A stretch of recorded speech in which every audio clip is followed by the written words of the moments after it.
যারা সিরাতুন নবী না মেনে মিলাদুন নবী নিয়ে নাচানাচি করে এরা আসলেই সুন্নি নয়, এরা সুন্নি নামের দুঃখাবাজ। মিলাদুন নবীতে খুশি, নবীর জন্মে খুশি, কুরআন মানে না, নবীর জন্মে খুশি, হাদিস মানে না, নবীর জন্মে খুশি, ইসলামের বিধান মানে না, এই চরিত্র সুন্নিদের হয় না, এই চরিত্র আবুল আহাবের হয়। যেখানে মিলাদুন নবীটাই পালনীয় নয়, সেখানে ঈদে মিলাদুন নবী আসলো কোত্থেকে? পরিষ্কার সহিহ হাদিসে আল্লাহর রাসূল সাল্লাল্লাহু আলাইহি ওয়াসাল্লাম বলে দিয়েছেন, আল্লাহর পক্ষ থেকে আমার মুসলমান উম্মতের জন্য বাৎসরিক 2টি ঈদের ব্যবস্থা দেওয়া হয়েছে। মনে রাখার ব্যাপার সমস্ত মুসলমানদের। আল্লাহর রাসূল বলে গেছেন মুসলমান উম্মতের জন্য আল্লাহর পক্ষ থেকে কতটি ঈদের ব্যবস্থা দেওয়া হয়েছে। একটি ঈদের নাম রাসূল বলেছেন ঈদুল আজহা, আর একটা ঈদের নাম আল্লাহর রাসূল বলেছেন ঈদুল ফিতর। মুসলমানের বাৎসরিক ঈদ রাসূল বলেন 2টা, একটার নাম ঈদুল ফিতর, একটার নাম ঈদুল আজহা। আপনি যদি মিলাদুন নবীকে ঈদে রূপান্তরিত করেন, তাইলে রাসূলের 2 সংখ্যায় আপনি সন্তুষ্ট নন, আপনি 3 সংখ্যায় সন্তুষ্ট। আপনি আশিকে রাসূল হলেন না দুশমনে রাসূল হলেন?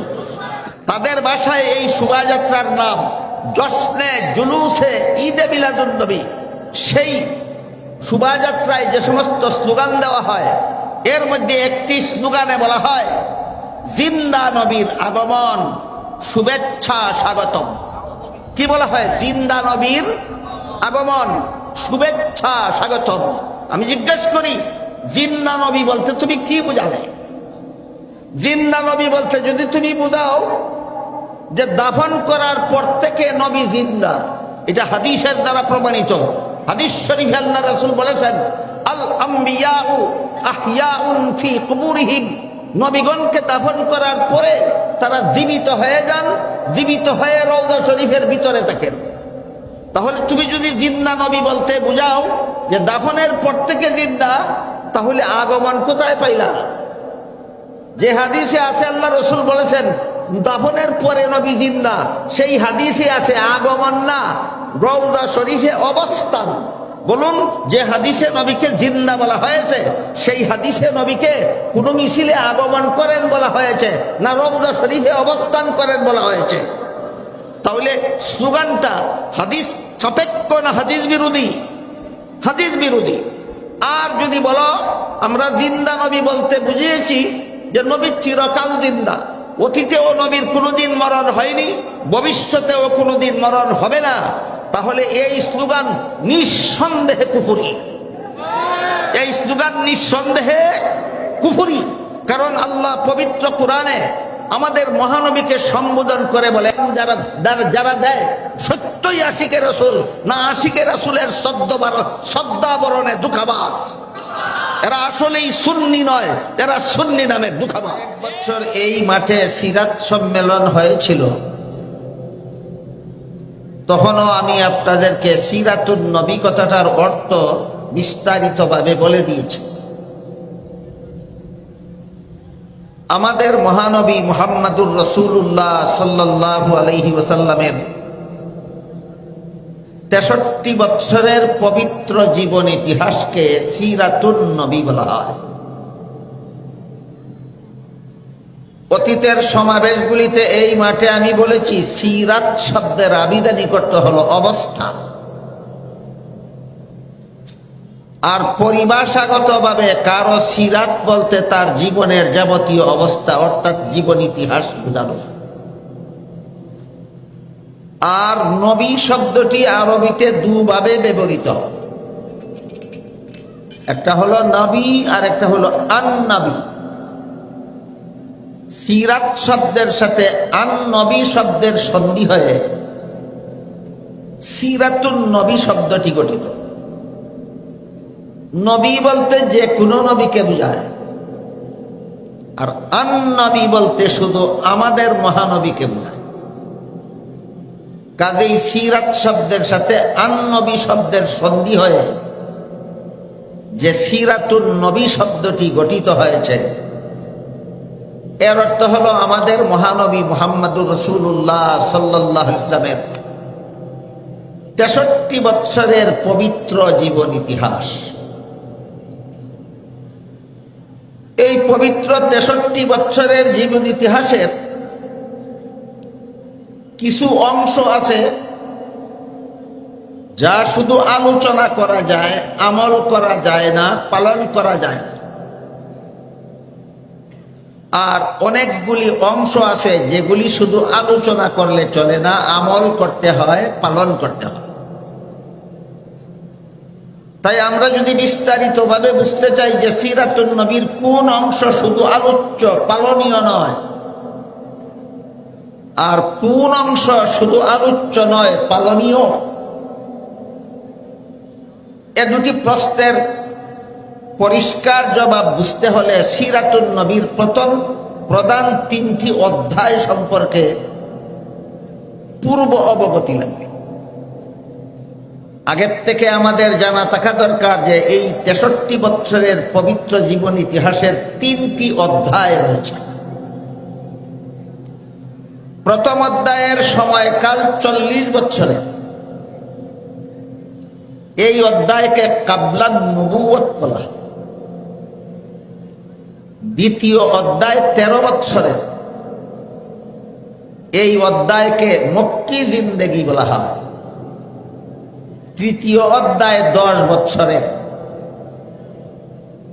সিরাতুন নবীর এই শেষ অধ্যায়কে রাসূলের মাদানী জিন্দেগি বলা হয়। পরবর্তী কথাগুলি পরিষ্কারভাবে বোঝার স্বার্থে আমরা প্রথমেই মনে রাখি সিরাতুন নবীর প্রধান 3টি অধ্যায় আছে। প্রথম অধ্যায় 40 বছরের, নাম কাবলান নবুয়ত।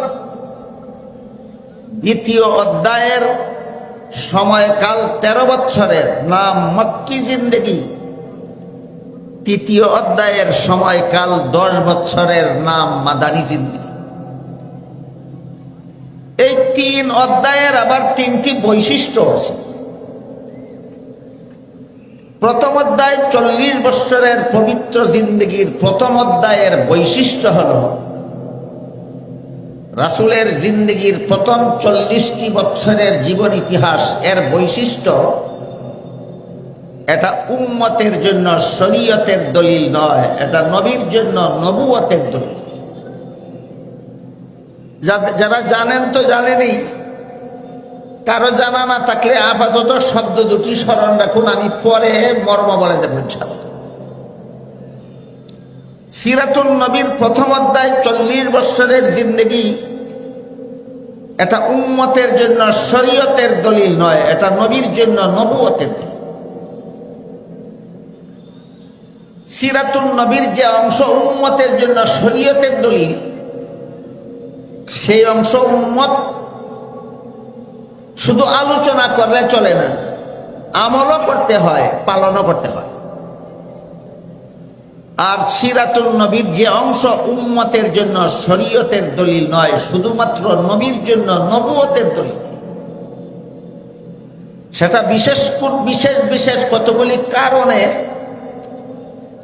এই অধ্যায় শুধু আলোচ্য, পালনীয় নয়। আলোচনা করা যায়, পালন করা যায় না। আলোচনা করলে নফল বন্দেগীর সওয়াব হয়, কিন্তু পালন করার ক্ষমতাই কোনো মানুষ রাখে না।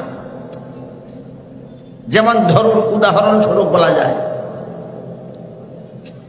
কোন লোকের জীবন ইতিহাস তার জন্ম থেকে শুরু হয়, ঠিক তেমনি ভাবে সিরাতুন নবীর 63 বছরের ইতিহাসও আমাদের মহানবীর জন্ম থেকে শুরু হয়েছে। আর যেভাবে 63 বছরের জীবন ইতিহাসকে সিরাতুন নবী বলা হয়, তেমনি ভাবে আমাদের মহানবীর জন্মকে মিলাদুন নবী বলা হয়। সিরাতুন নবীকে একটু পরিষ্কারভাবে বোঝার জন্যই পরিভাষাগুলি আমাদের মনে রাখা দরকার, যে 63 বছরের জীবন ইতিহাসের নাম সিরাতুন নবী, আর নবীর জন্মের নাম মিলাদুন নবী। মহানবী মুহাম্মদুর রাসূলুল্লাহ সাল্লাল্লাহু আলাইহি ওয়াসাল্লামের পবিত্র জন্মকে মিলাদুন নবী বলা হয়। রাসূলের জন্মকালীন বেশ কিছু কথাবার্তা, বেশ কিছু অবস্থা, বেশ কিছু ঘটনাবলী এমন আছে যা আলোচনা করলে নফল ইবাদতের সওয়াব হয়, আলোচনা করলে নবুয়তের প্রমাণ পাওয়া যায়, আলোচনা করলে ঈমান তাজা হয়, আলোচনা করলে অমুসলিমদের ইসলাম গ্রহণের প্রেরণা জাগ্রত হয়, কিন্তু পালন করার সাধ্য কোনো মানুষের না। এর একটি উদাহরণ, রাসূল করিম সাল্লাল্লাহু আলাইহি ওয়াসাল্লাম মায়ের গর্ভ থেকে ভূমিষ্ঠ হওয়ার সাথে সাথেই আল্লাহর শুকরিয়া আদায় করে দোয়া পড়েছেন। রাসূল করিম সাল্লাল্লাহু আলাইহি ওয়াসাল্লাম মায়ের গর্ভ থেকে খতনাকৃত অবস্থায় ভূমিষ্ঠ হয়েছেন। রাসূল করিম সাল্লাল্লাহু আলাইহি ওয়াসাল্লাম মায়ের গর্ভ থেকে নার কাটা অবস্থায় ভূমিষ্ঠ হয়েছেন। বুঝে থাকলে একটু দয়া করে বলুন, খতনাকৃত অবস্থায় ভূমিষ্ঠ হওয়া, নার কাটা অবস্থায় ভূমিষ্ঠ হওয়া, ভূমিষ্ঠ হওয়ার সাথে সাথে আল্লাহর শুকরিয়া আদায় করে দোয়া পড়া আর কোনো মানুষের পক্ষে সম্ভব না, একমাত্র মহানবীর পক্ষে সম্ভব। তাহলে ঘটনাগুলি কার জন্য, কিসের দলিল? যদি উম্মতের জন্য শরীয়তের দলিল হতো, উম্মতকেও খতনাকৃত অবস্থায় জন্ম হওয়ার ঘটনা অনুকরণ করতে হতো, পালন করতে হতো। যদি ঘটনা উম্মতের জন্য শরীয়তের দলিল হতো, উম্মতকেও নার কাটা অবস্থায় ভূমিষ্ঠ হওয়ার ঘটনা পালনীয় হতো।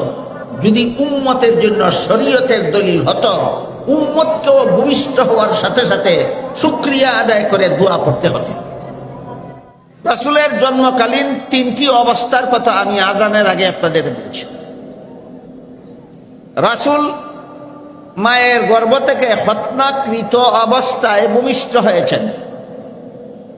বুঝে থাকলে একটু দয়া করে বলুন তো, এটা কি পালনীয় না আলোচ্য?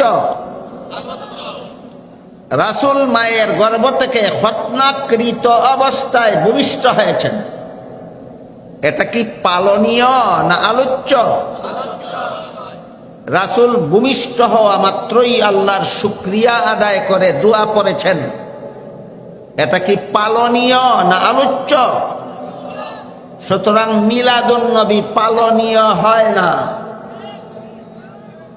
কেউ যদি বলে মিলাদুন নবী পালন করি, হয়তো না বুঝে তালে তালে বলে, আর না হয় বুঝে শুনেই মিথ্যা বলে। মিলাদুন নবী পালনীয় নয়, মিলাদুন নবী আলোচ্য। এখান থেকে আমরা এটুকু মনে রাখি, মিলাদুন নবী পালনীয় না আলোচ্য? এরই আরেক নাম নবীর জন্য নবুয়তের দলিল, এরই আরেক নাম। মিলাদুন নবীর পরবর্তী দুই একটা ঘটনার মাধ্যমে আমরা এই কথাটা আবার বোঝার চেষ্টা করি। রাসূল করিম সাল্লাল্লাহু আলাইহি ওয়াসাল্লাম মা আমেনার গর্ভ থেকে ভূমিষ্ঠ হয়েছিলেন, কিন্তু দুধ পান করেছিলেন হালিমা সাদিয়া রাদিয়াল্লাহু আনহা। আমেনা হলেন রাসূলের গর্ভধারিণী মা, আর হালিমা হলেন রাসূলের দুধ মা। বুঝে থাকলে বলুন তো, হালিমার নিজের কোনো সন্তানাদি না হলে আমেনার সন্তানকে দুধ পান করাতে পারতেন? অবশ্যই না। হালিমার নিজেরও একটা দুধ পানকারী শিশু ছেলে ছিল, এই জন্য হালিমা নিজের ছেলেকেও দুধ পান করাতেন, আমেনার ছেলেকেও দুধ পান করাতেন। এবার বলুন তো, তাহলে হালিমার দুধ পানকারী শিশু কতজন? দুইজন। এজন্য রাসূল করিম সাল্লাল্লাহু আলাইহি ওয়াসাল্লাম হালিমার এক স্তনের দুধ নিজে পান করতেন, অপর স্তনের দুধ নিজের দুধ ভাইয়ের জন্য রেখে দিতেন। কুলের শিশু থাকাকালে এত বড় ইনসাফ আর কোন মানুষের পক্ষে সম্ভব না, একমাত্র মুহাম্মদুর রাসূলুল্লাহর পক্ষে সম্ভব।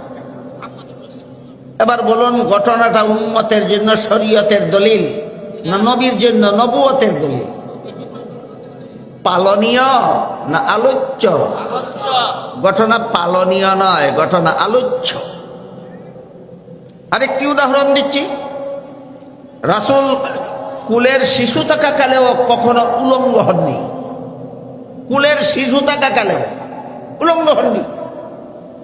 অগত্যা একদিন শিশু রাসূলের সতর থেকে কাপড় সরে গেছিল, অস্বাভাবিকভাবে চিৎকার দিয়ে কান্না শুরু করেছিলেন। যখন তার সতর ঢেকে দেওয়া হলো তখন তার কান্না থামলো। এইমাত্র শিশুকালের একদিনের ঘটনা, পরবর্তী জীবনে শিশুকালের এই একটি ঘটনা যখন স্মরণ হতো, রাসূলের লজ্জায় চেহারা মুবারক হলদে হয়। ঘটনা বুঝে তাকে বলুন, কুলের শিশু থাকাকালে উলঙ্গ না হওয়া এটা আর কোনো মানবের পক্ষে সম্ভব না? একমাত্র মহামানবের পক্ষে সম্ভব।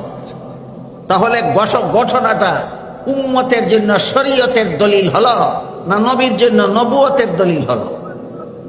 এটা পালনীয় না আলোচ্য? ঘটনা পালনীয় নয়, আলোচ্য।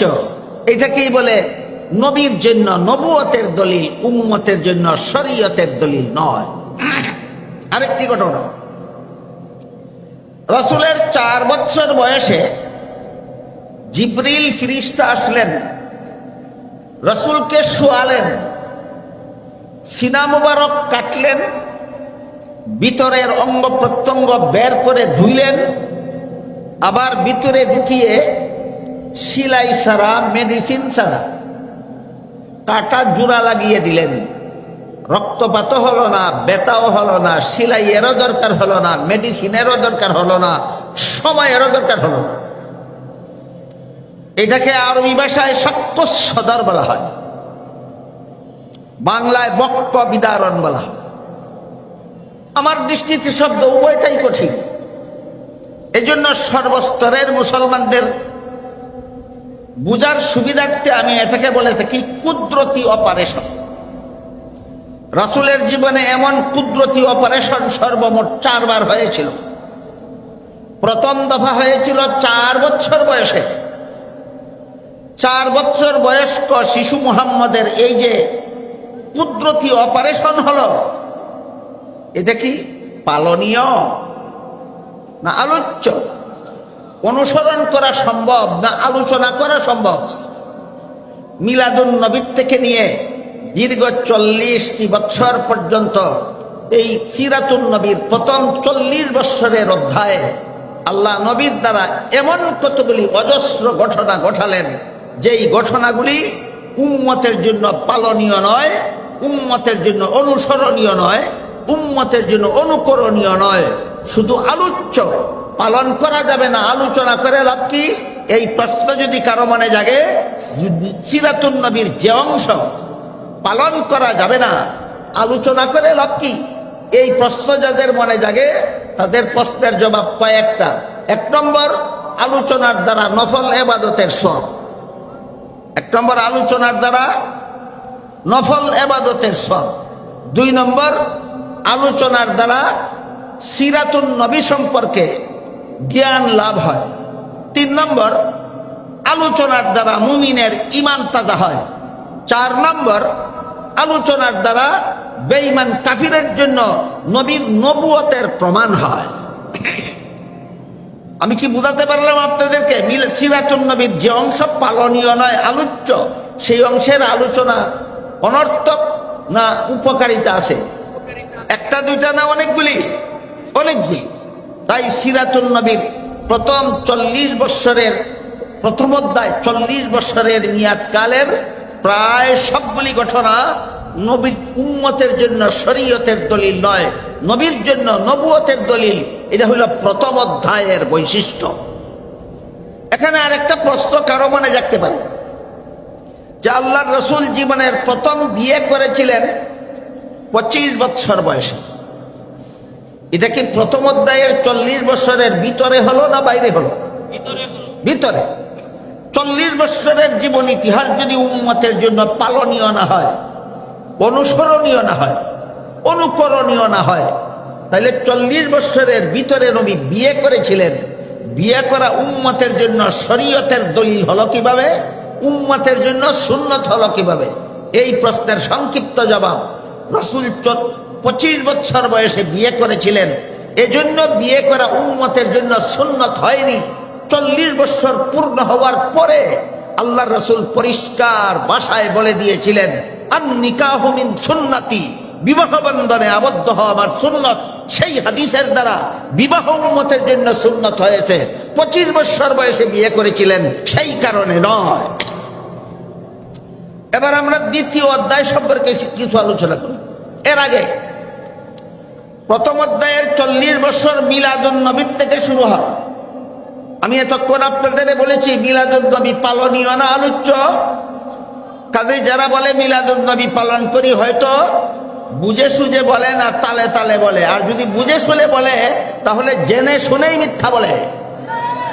মিলাদুন নবী পালনীয় নয়, 40 বছরের জীবন ইতিহাস উম্মতের জন্য পালনীয় নয়, সেগুলি আলোচ্য। এগুলি উম্মতের জন্য শরীয়তের দলিল নয়, এগুলি নবীর জন্য নবুয়তের দলিল।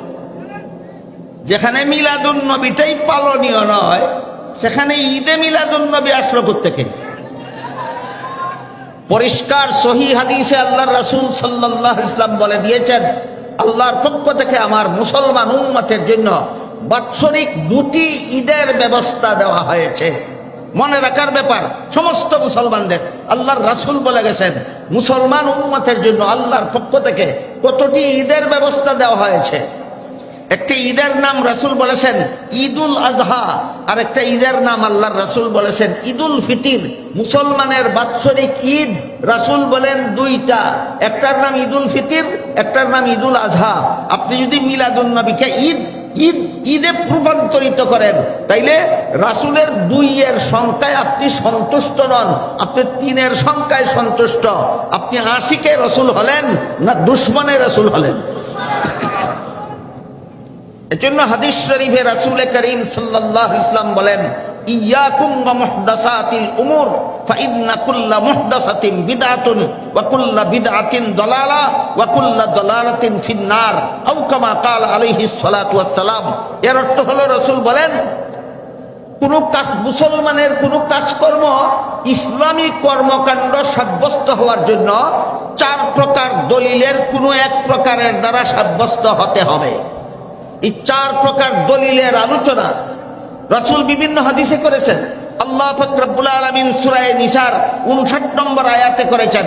প্রথম প্রকার দলিলের নাম আল্লাহর কুরআন, দ্বিতীয় প্রকার দলিলের নাম রাসূলের হাদিস, তৃতীয় প্রকার দলিলের নাম উম্মতের ইজমা, চতুর্থ প্রকার দলিলের নাম মুস্তাহিদগণের মাযহাব। যে বিষয় আল্লাহর কোরআনে নাই, যে বিষয় রাসূলের হাদিসে নাই, যে বিষয় উম্মতের ইজমায় নাই, যে বিষয় মুস্তাহিদ ইমামগণের মাযহাবে নাই, এমন কথা মন গড়া ভাবে যারা ধর্মের নামে পালন করে তাদের এই মন গড়া ধর্মের কর্মকাণ্ডকেই আল্লাহ রাসূল বেদাত নামে আখ্যায়িত করেছেন। রাসূল বলেছেন সাবধান, এমন বেদাত কর্মকাণ্ডে আমার উম্মত মুসলমান লিপ্ত হবে না। বেদাতে লিপ্ত হলে তুমি জান্নাতের পথ হারাবে, আর জান্নাতের পথ হারালে তোমাকে জাহান্নামের শাস্তি ভোগ করতেই হবে। এবার এখান থেকে আমরা 2টি কথা মনে রাখার মতো। একটা হলো মিলাদুন নবী পালনীয় নয়, আলোচ্য। আরেকটা হলো মিলাদুন নবীর সাথে ঈদ শব্দের সংযোজন ইসলামী কোনো দলিলের দ্বারা সাব্যস্ত নয়।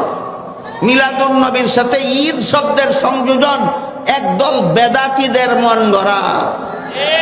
মিলাদুন নবীর সাথে ঈদ শব্দের সংযোজন একদল বেদাতীদের মন গড়া। এমন মন গড়া কাজকে এই হাদিস শরীফে আল্লাহ রাসূল বেদাত বলেছেন। এই পর্যন্তই কথা শেষ নয়।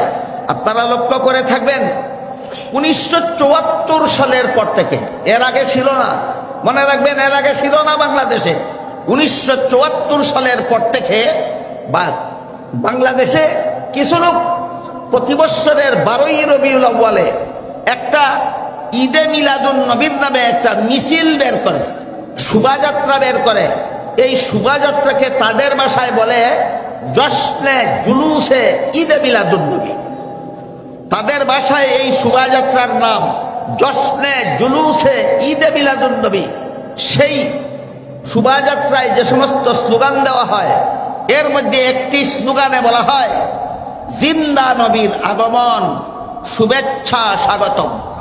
কি বলা হয়? জিন্দা নবীর আগমন, শুভেচ্ছা স্বাগতম। আমি জিজ্ঞেস করি জিন্দা নবী বলতে তুমি কি বুঝালে? জিন্দা নবী বলতে যদি তুমি বুঝাও যে দাফন করার পর থেকে নবী জিন্দা, এটা হাদিসের দ্বারা প্রমাণিত।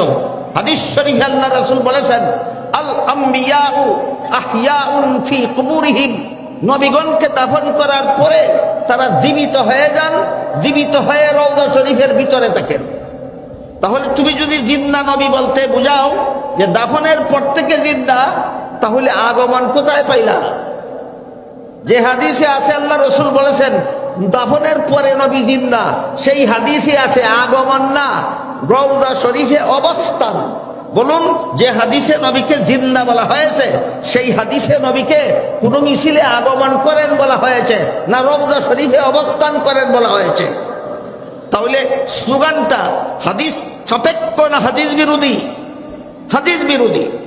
আর যদি বলো আমরা জিন্দা নবী বলতে বুঝিয়েছি যে নবী চিরকাল জিন্দা, অতীতেও নবীর কোনোদিন মরণ হয়নি, ভবিষ্যতেও কোনোদিন মরণ হবে না, তাহলে এই স্লোগান নিঃসন্দেহে কুফরি।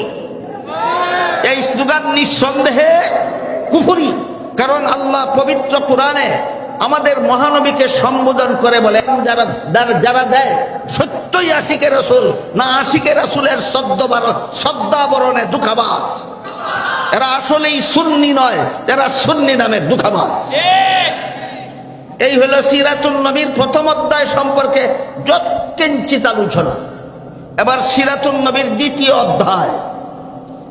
প্রথম অধ্যায়ের সমাপ্তিতে রাসূল করিম সাল্লাল্লাহু আলাইহি ওয়াসাল্লামের কাছে কোরআন নাজিল শুরু হলো। 40 বছর পূর্ণ হওয়ার পর রাসূলের কাছে কোরআন নাজিল শুরু হলো। কোরআন নাজিল শুরু হলো। দীর্ঘ 23 বছরে 30 পারা কোরআন নাজিল হয়েছে। এই 23 বছরে প্রায় 10 লক্ষ হাদিস কোরআনের ব্যাখ্যা স্বরূপ আল্লাহ রাসূলের কাছে পাঠিয়েছেন। উলামায়ে কেরামদের উদ্দেশ্যে, উলামায়ে কেরামদের জানাই আছে, মাদ্রাসার ছাত্রদের উদ্দেশ্যে বলি এবং যারা আলেমনন মাদ্রাসার ছাত্র নাম তাদের উদ্দেশ্যে বলি, আল্লাহ নবীর কাছে ওহী পাঠানো শুরু করেন দ্বিতীয় অধ্যায়ের শুরুতে। প্রথম অধ্যায়ের শেষ ভাগে এই ওহী দুই প্রকার। এক প্রকার ওহীর নাম কোরআন, আর এক প্রকার ওহীর নাম হাদিস। সুতরাং কোরআনও আল্লাহর ওহী, রাসূলের হাদিসও আল্লাহর ওহী। এই ওহী রাসূলে করিম কোরআন এবং হাদিস রাসূলের কাছে প্রথম অধ্যায়ে নাজিল হয়েছে না দ্বিতীয় অধ্যায়ে? 30 পারা কোরআনে আর প্রায় 10 লক্ষ হাদিসে ইসলামের যাবতীয় বিধিবিধান নিহিত রয়েছে, প্রত্যক্ষভাবে অথবা পরোক্ষভাবে। 30 পারা কোরআনে আর 10 লক্ষ হাদিসে প্রত্যক্ষভাবে অথবা পরোক্ষভাবে ইসলামের যাবতীয় বিধিবিধান। বলুন কোথায় আছে? কোরআনে আর হাদিসে আছে। কোরআন হাদিসের বাইরে ইসলামের কোনো বিধিবিধান নাই। এই কোরআন জন্মের দিনে নাজিল হয়েছিল না সিরাতুন নবীর শেষ ভাগে? কোরআন নবীর জন্মের দিন নাজিল শুরু হয়েছিল না সিরাতুন নবীর শেষ ভাগে? সিরাতুন নবীর শেষ ভাগে। কাজেই 30 পারা কোরআনের সম্পর্ক মিলাদুন নবীর সাথে নয়, 30 পারা কোরআনের সম্পর্ক সিরাতুন নবীর সাথে। রাসূলের 10 লক্ষ হাদিসের সম্পর্ক মিলাদুন নবীর সাথে নয়, রাসূলের 10 লক্ষ হাদিসের সম্পর্ক সিরাতুন নবীর সাথে। ইসলামের কোন বিধিবিধানের সম্পর্ক মিলাদুন নবীর সাথে নয়, সমস্ত বিধিবিধানের সম্পর্ক সিরাতুন নবীর সাথে। এমত অবস্থায় যারা সিরাতুন নবী না মেনে মিলাদুন নবী নিয়ে নাচানাচি করে, এদের চরিত্র কার চরিত্রের মতো একটি উদাহরণ দিচ্ছি শুনুন। রাসূল করিম সাল্লাল্লাহু আলাইহি ওয়াসাল্লামের এক চাচার নাম ছিল আবু লাহাব। হয়তো আপনারা অনেকেই জানেন, কেউ হয়তো নাও জানতে পারে। যাদের জানা নাই তারা আজকে থেকে মনে রাখুন, রাসূলের এক আপন চাচার নাম ছিল আবু লাহাব। রাসূলের জন্মের দিন, রাসূলের জন্মকে কি বলা হয়? মিলাদুন নবী। রাসূলের জন্মকে কি বলা হয়? মিলাদুন নবী। রাসূলের জন্মের দিন আবু লাহাব রাসূলের জন্মে খুশি হয়ে দুটি আঙ্গুল দ্বারা ইশারা করে তার বন্দী সুয়াইবাকে আজাদ করে দিয়েছিল, স্বাধীন করে দিয়েছিল। ঘটনা বুঝে থাকলে বলুন, আবু লাহাব নবীর জন্মে দুঃখী ছিল না আনন্দিত ছিল? কোরআন গ্রহণ করেছিল, হাদিস গ্রহণ করেছিল, ইসলামের বিধান গ্রহণ করেছিল। মিলাদুন নবীতে খুশি, নবীর জন্মে খুশি। কোরআন মানে না, নবীর জন্মে খুশি। হাদিস মানে না, নবীর জন্মে খুশি। ইসলামের বিধান মানে না। এই চরিত্র সুন্নিদের হয় না, এই চরিত্র আবু লাহাবের হয়।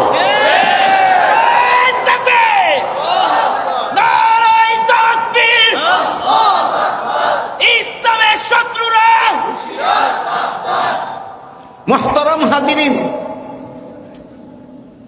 কুরআন নাজিল শুরু হওয়ার পর থেকে, নবীর কাছে ওহী নাজিল শুরু হওয়ার পর থেকে এই মক্কার কুরাইশ বংশের লোকেরা জুলুম নির্যাতন শুরু করে দিল। দীর্ঘ 40 বছর পর্যন্ত যাকে আল আমিন উপাধিতে ভূষিত করে রেখেছিল, দীর্ঘ 40 বছর পর্যন্ত যাকে সবচেয়ে বেশি মর্যাদা দিত, সবচেয়ে বেশি সম্মান করত, একমাত্র কুরআন হাদিসের কথা বলার কারণে এরাই সবচেয়ে বেশি দুশ্মনে পরিণত হয়। তখনকার সময়ের একটি ঘটনা বলছি। এক সর্দারের নাম ছিল আবু জাহাল, আরেক সর্দারের নাম ছিল আখনাস।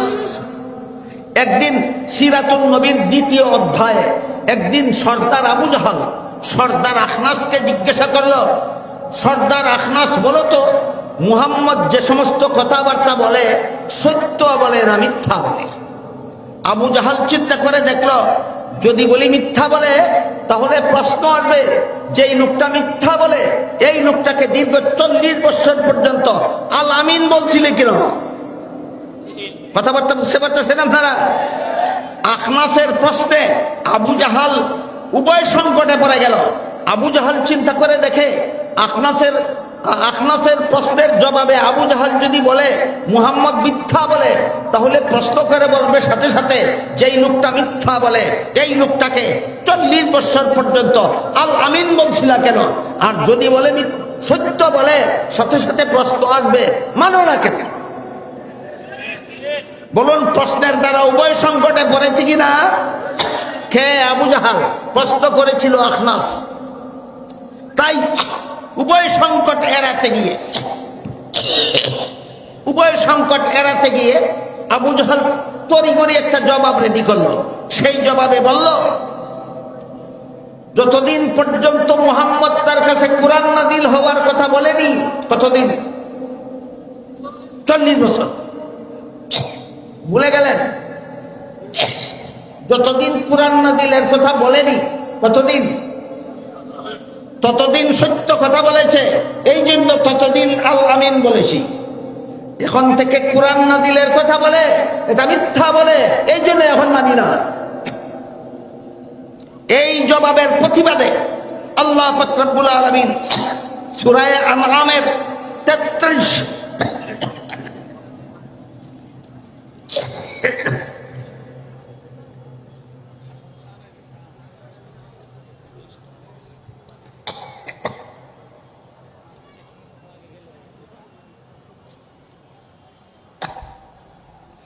আবু জাহেলের এই জবাবের প্রতিবাদে আল্লাহ সূরা আনআমের 33 নম্বর আয়াত নাযিল করে বলেন, قد نعلم إنه ليحزنك الذي يقولون فإنهم لا يكذبونك ولكن الظالمين بآيات الله يجحدون।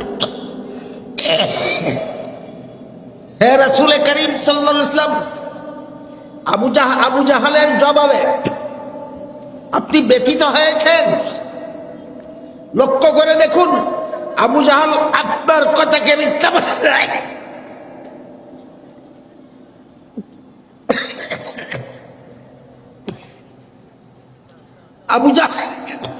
আবু জাহাল আপনার কথাকে মিথ্যা বলে না, আমার কোরআনকে মিথ্যা বলে। জন্ম থেকে 40 বছর নবী যা বলেছেন সব সত্য বলেছেন, এই জন্য নবী আল আমিন। কোরআনের কথা বললেই নবী মৃত্যুক হয়ে যান। তাহলে 40 বছরের আশিকে রাসূল, 40 সিরাতুন নবীর প্রথম অধ্যায়ের 40 বছরের আশিকে রাসূল তো আবুল হাব ছিল, আবু জাহল ছিল। কোরআন নাজিলের পরবর্তী জিন্দেগির আশিকে রাসূল আবুল হাব হতে পারেনি, আবু জাহাল হতে পারেনি, একমাত্র সাহাবায়ে কেরাম হতে পেরেছিলেন।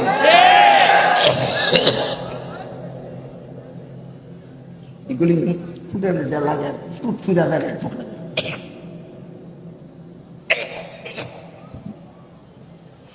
এখান থেকে শুরু হলো সংঘাত। এখান থেকে দীর্ঘ 40 বছর যারা রাসূলকে আল আমিন বলেছিল, রাসূলকে সবচেয়ে বেশি মর্যাদা দিত, তাদের উপর অমানবিক জুলুম অত্যাচার শুরু করে। দীর্ঘ 13 বছর পর্যন্ত জুলুম অত্যাচার করেছে। এই অত্যাচারের বিবরণ দিয়ে শেষ করার মতো সময় নেই। আল্লাহর পক্ষ থেকে নির্দেশ ছিল, অত্যাচারের প্রতিশোধ দিতে যাবেন না, অত্যাচারের জবাব দিতে যাবেন না, অত্যাচারের প্রতিবাদ করতে যাবেন না, সম্পূর্ণ নীরবে সহ্য করুন। আল্লাহর নির্দেশে সিরাতুন নবীর 2য় অধ্যায়ের 13 বৎসরের মক্কি জিন্দেগিতে একতরফা ভাবে সন্ত্রাসীদের হামলা নবী এবং তার সঙ্গী সাথীরা সহ্য করে চলেছেন। কোন রকম একটু শব্দ নাই, প্রতিশোধ নাই, প্রতিবাদ নাই। এটা হইল সিরাতুন নবীর 2য় অধ্যায়ের বৈশিষ্ট্য।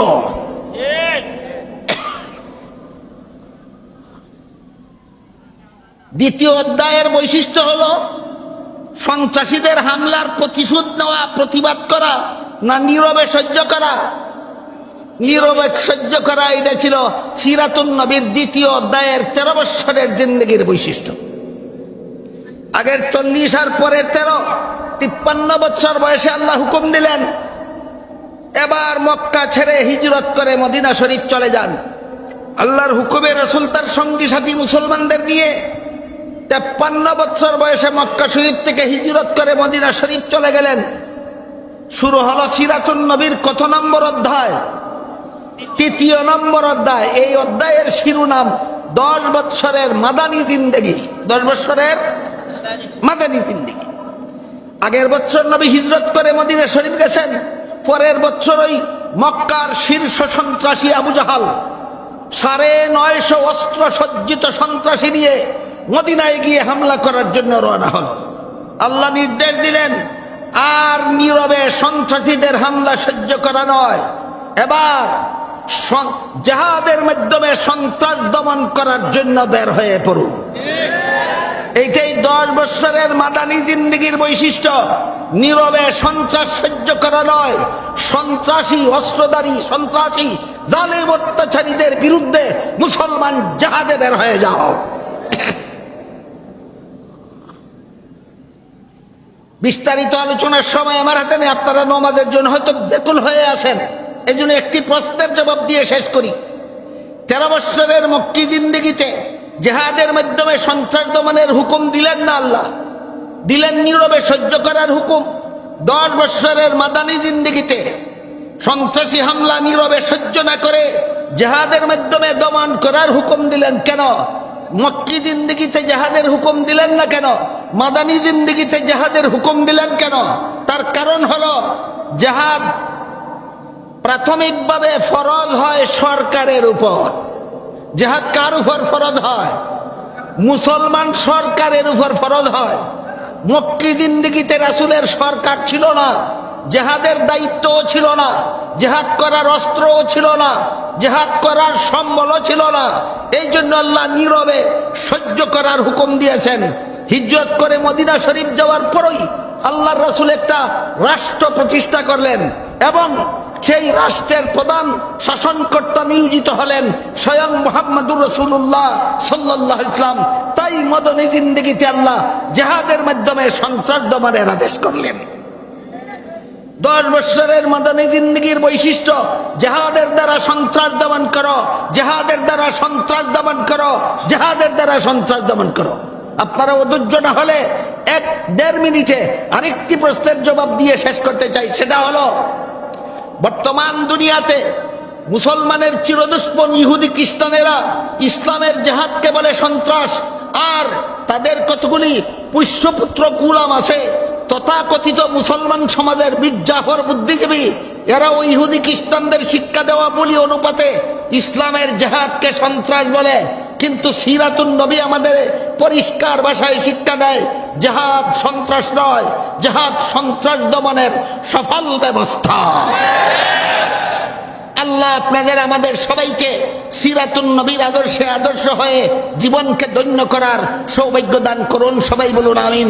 সুবহান রাব্বিকা রাব্বিল ইজ্জাতি আম্মা ইয়াসিফুন ওয়া সালামুন আলাল মুরসালিন ওয়ালহামদুলিল্লাহি রাব্বিল